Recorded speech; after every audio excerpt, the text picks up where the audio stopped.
Hujan turun di gurun tandus, muncul tumbuh-tumbuhan. Dari mana bibitnya?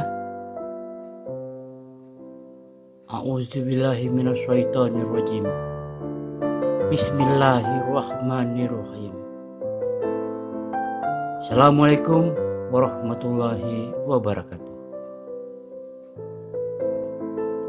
Surah 21 Al-Anbiya ayat 30 yang artinya, dan apakah orang-orang kafir tidak mengetahui bahwasanya langit dan bumi itu keduanya dulu adalah suatu yang padu, kemudian kami pisahkan antara keduanya, dan dari air kami jadikan segala sesuatu yang hidup. Maka mengapakah mereka tidak juga beriman? Dari air inilah Allah menjadikan sesuatu yang hidup, hewan dan tanaman yang asalnya belum ada di bumi diciptakan Allah Subhanahu wa Ta'ala. Hewan dan tanaman tersebut dari air. Jadi air itulah sumber kehidupan. Bahkan Nabi Adam diciptakan Allah Subhanahu wa Ta'ala dari tanah yang dicampur air dari bumi. Surah 32 As-Sajdah ayat 27 yang artinya, dan apakah mereka tidak memperhatikan bahwasanya kami menghalau awan yang mengandung air ke bumi yang tandus, lalu kami tumbuhkan dengan air hujan itu tanaman-tanaman yang darinya dapat dimakan oleh binatang ternak mereka dan mereka sendiri. Maka apakah mereka tidak memperhatikan? Dalam ayat ini disebutkan bahwa bumi yang tandus tidak ada tanaman di sana. Kemudian Allah Subhanahu wa Ta'ala menghalau awan yang mengandung air ke bumi yang tandus tersebut. Dengan air hujan itu tumbuhlah tanaman-tanaman yang dapat dimakan oleh ternak dan oleh manusia itu sendiri. Dari mana bibit tanaman tersebut? Allah Subhanahu wa Ta'ala berfirman, kun fayakun, jadi maka jadilah ia. Surah 6 Al-An'am ayat 99. Dan dialah yang menurunkan air hujan dari langit, lalu kami tumbuhkan dengan air itu segala macam tumbuh-tumbuhan. Maka kami keluarkan dari tumbuh-tumbuhan itu tanaman yang menghijau.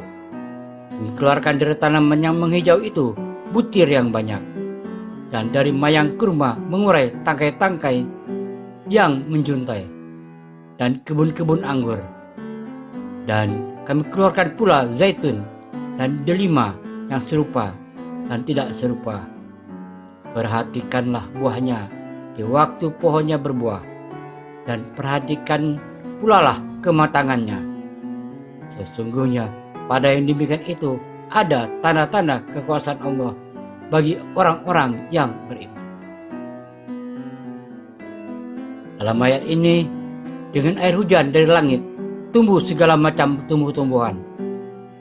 Tanamannya menghijau, muncul butir yang banyak, mayang kurma mengurai tangkai-tangkainya yang menjuntai, kebun anggur, delima, zaitun yang serupa dan yang tidak serupa. Allah Subhanahu wa Ta'ala menyuruh manusia berpikir, bagaimana proses kejadiannya? Dari mulai muncul butir, mekar menjadi bunga, terjadi penyerbukan, muncul putik, bertambah besar, menjadi buah sampai proses matang buah tersebut. Apakah ada yang tidak seimbang? Itulah salah satu kekuasaan Allah Subhanahu wa Ta'ala. Tumbuh-tumbuhan diciptakan untuk keperluan manusia dan hewan-hewan ternak manusia.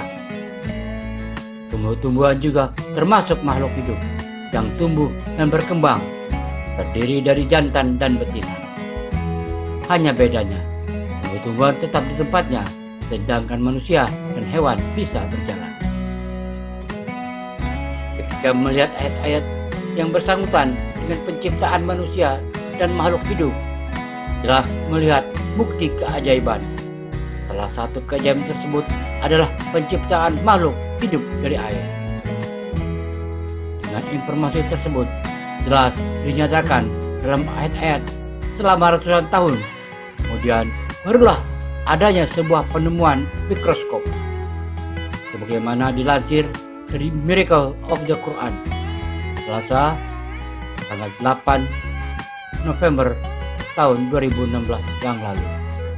Demikian tentang dari mana bibitnya bila hujan turun di gurun yang tandus muncul tumbuh-tumbuhan di tempat itu.